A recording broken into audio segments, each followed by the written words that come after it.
Hello to everyone, कसे आहात सगळे? रेडिओ MPSC गुरु ऐकताय ना? Radio MPSC Guru spreading the knowledge powered by spectrum अकॅडमीमध्ये मी RJ प्रिया तुम्हा सर्वांचं मनापासून स्वागत करते.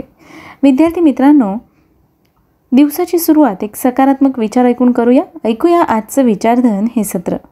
आयुष्यात आपण घेतलेला कोणताच निर्णय हा कधीच चुकीचा नसतो. फक्त तो बरोबर आहे हे सिद्ध करण्याची जिद्द आपल्यात हवी असते. विद्यार्थी मित्रांनो, लक्षात ठेवा, जर जिद्द असेल तर तुम्ही कुठलीही गोष्ट करू शकता. आज आहे 7 सप्टेंबर, मंगळवार. इतिहासाच्या दृष्टीने प्रत्येक दिवस हा महत्त्वाचा असतो. इतिहासात घडून गेलेल्या घटना या महत्त्वाच्या घटना ठरत असतात. मग या इतिहासातील घटना कधी घडल्या, कशा घडल्या याविषयीची सविस्तर माहिती, याचबरोबर काही प्रसिद्ध आणि महान व्यक्ती, त्यांनी केलेलं कार्य याविषयी, त्यांच्या जन्ममृत्यूच्या नोंदी अशी इत्थंभूत माहिती आपण आपल्या दिनविशेष या सत्रात घेत असतो.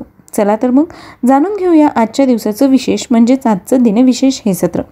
सर्वप्रथम जाणून घेऊया 7 सप्टेंबर या दिवशी घडलेल्या महत्त्वपूर्ण ऐतिहासिक घटनांविषयी. 7 सप्टेंबर 1679 साली सिद्दी जोहर आणि इंग्रजांचा मारा रोखत मराठ्यांनी खांदेरी किल्ल्याभोवती 1 मीटर उंचीचा तट उभारून पूर्ण केला होता. आजच्याच दिवशी 1814 साली दुसऱ्या बाजीरावाने पांडुरंग कोल्हटकरांच्या साहाय्याने उंदेरी आणि खांदेरी या किल्ल्यांचा ताबा परत मिळवला होता. यानंतर जाणून घेऊया पुढच्या घटनेविषयी. 1822 साली ब्राझीलला पोर्तुगीजपासून स्वातंत्र्य मिळालं होतं. विद्यार्थी मित्रांनो, ब्राझील हा दक्षिण अमेरिका खंडातील सर्वात मोठा देश आहे. क्षेत्रफळानुसार ब्राझील जगातील 5वा मोठा, तर लोकसंख्येनुसार जगात 5वा व लोकशाहीवादी देशांमध्ये जगातील 3रा मोठा देश आहे. ब्राझीलच्या पूर्वेस अटलांटिक महासागर असून 7491 किलोमीटर लांबीची विस्तृत किनारपट्टी याला लाभली आहे. याच्या उत्तरेस व्हेनेझुएला, सुरिनाम, गयाना आणि वायव्येस कोलंबिया, तर पश्चिमेस बोलिव्हिया व पेरू, नैऋत्येस अर्जेंटिना, पेराग्वे, तर दक्षिणेस उरुग्वे हे देश आहेत. ब्राझील या देशाची राजधानी ब्राझिलिया ही आहे. येथील अधिकृत भाषा पोर्तुगीज आहे. जगातील सर्वात झपाट्याने आर्थिक प्रगती करणाऱ्या राष्ट्रांपैकी ब्राझील हा एक प्रमुख देश आहे. ब्राझील देशाचे नाव पाऊ ब्रासिल या स्थानिक वृक्षाच्या नावावरून पडले आहे. यानंतर जाणून घेऊया पुढच्या घटनेविषयी. आजच्याच दिवशी सन 1906 साली बँक ऑफ इंडियाची स्थापना झाली होती. ही भारतात स्थापन झालेली पहिली स्वदेशीय व्यापारी बँक होती. या बँकेचे 1969 साली राष्ट्रीयकरण झाले होते. मुंबईत मुख्यालय असलेल्या या बँकेच्या 2017च्या सुरुवातीस 5100 शाखा होत्या. यापैकी 56 शाखा भारतात बाहेरच्या शाखा, तर 5 प्रतिनिधी कार्यालय आणि 5 उपकंपन्यांचा यामध्ये समावेश होता. बँक ऑफ इंडिया स्विफ्ट या आर्थिक देवाणघेवाण प्रणालीची स्थापक सदस्य आहे. यानंतर जाणून घेऊया आणखी काही महत्त्वाच्या घटनांविषयी. आजच्याच दिवशी 1923 साली इंटरनॅशनल क्रिमिनल पोलीस ऑर्गनायझेशन म्हणजेच इंटरपोलची स्थापना झाली. आंतरराष्ट्रीय गुन्हेगारी पोलीस संघटना म्हणून इंटरपोल या संघटनेला ओळखलं जातं. जगभरातील 188 देश इंटरपोलचे सदस्य आहेत व आंतरराष्ट्रीय गुन्हेगारांना पकडण्याचं कार्य ही इंटरपोल करत असते. इंटरपोलचं मुख्यालय फ्रान्समधील ल्योन या शहरात असून इतर 187 ठिकाणी या संघटनेची कार्यालयं जगभरात आहेत. ही संघटना प्रामुख्याने लोकसुरक्षा, दहशतवाद, संघटित गुन्हेगारी, मानवताविरोधी गुन्हे, पर्यावरणीय गुन्हे, युद्ध गुन्हे, शस्त्रास्त्र तस्करी, मानवी तस्करी, अंमली पदार्थ तस्करी, संगणक गुन्हे यावर देखील काम करते. यानंतर जाणून घेऊया आणखी काही महत्त्वाच्या घटनांविषयी. आजच्याच दिवशी 1931 साली दुसऱ्या गोलमेज परिषदेची सुरुवात झाली होती. 7 सप्टेंबर 1931 साली सुरू झालेली दुसरी गोलमेज परिषद 1 डिसेंबर 1931ला संपली होती.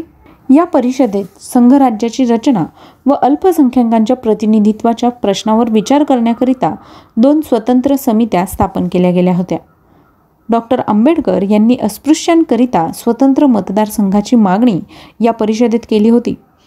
मुस्लिमांकरिता वेगळ्या मतदारसंघाकरिता वायव्य सरहद्द प्रांत व बंगाल प्रांत वगळले गेले, म्हणून बॅरिस्टर जीना कोणतीही तडजोड करण्यास तयार नव्हते. अंती असं ठरवलं गेलं की जातीय प्रतिनिधित्वाच्या बाबतीत अखेरचा निवाडा देण्याचे अधिकार ब्रिटिश पंतप्रधान सर रॅमसे मॅकडोनल्ड यांना देऊन 1 डिसेंबर 1931 रोजी ही दुसरी गोलमेज परिषद बरखास्त करण्यात आली. यानंतर जाणून घेऊया पुढच्या घटनेविषयी. 1953 साली निकिता खुश्चेव सोव्हिएत संघाच्या सर्वेसर्वापदी बसल्या होत्या. 1958 मधुमेह नियंत्रित करण्यासाठी उपयोगी पडणारे इन्सुलिन प्रथमच जनुक अभियांत्रिकी पद्धतीने तयार करण्यात यश आले होते. आजच्याच दिवशी 1979 साली दिवाळखोरी टाळण्यासाठी क्रायस्लर कॉर्पोरेशनने अमेरिकन सरकारकडे $1.5 बिलियन मागणी केली. 2005 मध्ये इजिप्तमध्ये पहिल्यांदाच बहुपक्षीय सार्वत्रिक निवडणुका झाल्या होत्या. तर विद्यार्थी मित्रांनो, या होत्या आजच्या दिवसाच्या काही महत्त्वपूर्ण ऐतिहासिक घटना. यानंतर जाणून घेऊया काही महत्त्वाच्या व्यक्तींविषयी ज्यांचे आज जन्मदिन आहेत. 7 सप्टेंबर 1791 साली आद्य क्रांतिकारक स्वातंत्र्य सैनिक उमाजी नाईक यांचा जन्म झाला. विद्यार्थी मित्रांनो, पहिले क्रांतिकारक म्हणून उमाजी नाईक यांना ओळखलं जातं. त्यांच्याविषयी आज आपण व्यक्तिविशेष या सत्रात सविस्तरपणे जाणून घेणार आहोत, तेव्हा व्यक्तिविशेष हे सत्र ऐकायला चुकवू नका. आजच्याच दिवशी 1912 साली ह्युलेट पॅकार्ड कंपनीचे एक संस्थापक डेव्हिड पॅकार्ड यांचा जन्म झाला. 1915 साली प्रख्यात आसामी साहित्यिक आणि इतिहासकार पद्मश्री डॉक्टर महेश्वर नियोग यांचा जन्म झाला. 1925 साली तमिळ व तेलुगू चित्रपटातील अभिनेत्री भानुमती रामकृष्ण यांचा जन्म झाला. आजच्याच दिवशी 1933 साली मॅगसेसे पारितोषिक विजेत्या समाजसेविका तसेच सेवा म्हणजेच सेल्फ एम्प्लॉईड वुमेन्स असोसिएशन या संस्थेच्या संस्थापिका इला भट्ट यांचा जन्म झाला. यांच्याविषयी सुद्धा आज आपण सविस्तरपणे व्यक्तिविशेष या सत्रात जाणून घेणार आहोत, तेव्हा आजचं व्यक्तिविशेष हे सत्र नक्की ऐका. आजच्याच दिवशी 1934 साली बंगाली कवी व कादंबरीकार सुनील गंगोपाध्याय यांचा जन्म झाला. 1934 मध्ये चित्रपट दिग्दर्शक आणि पटकथालेखक B.R. इशारा यांचा जन्म झाला. 1940 मध्ये लेखक व संपादक चंद्रकांत खोत यांचा जन्म झाला. 1967 साली भारतीय इंग्लिश अकाउंटंट आणि राजकारणी आलोक शर्मा यांचा जन्म झाला. विद्यार्थी मित्रांनो, आज या सगळ्या महत्त्वाच्या आणि प्रसिद्ध व्यक्तींचे जन्मदिन आहेत. त्याच निमित्ताने रेडिओ MPSC गुरुकडून त्यांना खूप खूप शुभेच्छा. यानंतर जाणून घेऊया आणखी काही महत्त्वाच्या व्यक्तींविषयी ज्यांचे आज स्मृतिदिन आहेत. सन 1601 साली विल्यम शेक्सपियर यांचे वडील जॉन शेक्सपियर यांचं निधन झालं. 1809 मध्ये थायलंडचा राजा बुद्ध योद्धा चुलालोके यांचं निधन झालं. 1953 साली मराठी कवी आणि लेखक भगवान रघुनाथ कुलकर्णी यांचं निधन झालं. 1979 साली कसोटी क्रिकेट संघाचे पहिले यष्टिरक्षक J.G. नवले यांचं निधन झालं. 1991 साली कम्युनिस्ट पार्टी ऑफ इंडियाचे सहसंस्थापक रवी नारायण रेड्डी यांचं निधन झालं.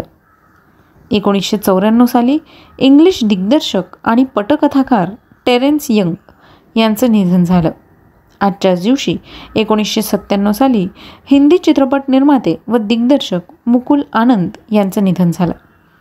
विद्यार्थी मित्रांनो, आज या सगळ्या महत्त्वाच्या व्यक्तींचे स्मृतिदिन आहेत. त्याच निमित्ताने रेडिओ MPSC गुरुकडून त्यांना विनम्र अभिवादन. हे होतं आजच्या दिवसाचं विशेष आणि खास म्हणजेच आजचं दिनविशेष हे सत्र. मित्रांनो, तुम्हाला हे दिनविशेष सत्र कसं वाटलं याविषयी फीडबॅक मात्र नक्की द्या किंवा तुमचे सजेशन्ससुद्धा नक्की पाठवा. यासाठी आमचा व्हॉट्सअप क्रमांक आहे 8698869880 म्हणजेच 8698869880. सोबतच तुम्ही आमचं दिनविशेष हे सत्र आमच्या स्पेक्ट्रम अकॅडमी या यूट्यूब चॅनलवर पाहू शकता. याकरता तुम्हाला आमचं स्पेक्ट्रम अकॅडमी हे यूट्यूब चॅनल सबस्क्राईब करावं लागेल आणि सोबतच तुम्ही स्पॉटिफाय म्युझिक ॲप, अँकर FM, गुगल पॉडकास्ट किंवा रेडिओ पब्लिकवर देखील आमचं हे सत्र ऐकू शकता. विद्यार्थी मित्रांनो, आता वेळ आली आहे रजा घेण्याची. मी आरजे प्रिया तुम्हा सगळ्यांची रजा घेते. पुन्हा भेटूया उद्याच्या दिनविशेष या सत्रात अशाच काही महत्त्वाच्या घडामोडींचा आढावा घेण्यासाठी. तोपर्यंत काळजी घ्या, सुरक्षित राहा आणि अर्थातच ऐकत राहा तुमचा लाडका चालता फिरता इंटरनेट रेडिओ म्हणजेच radio MPSC Guru. Stay tune to radio MPSC Guru, spreading the knowledge, powered by Spectrum academy.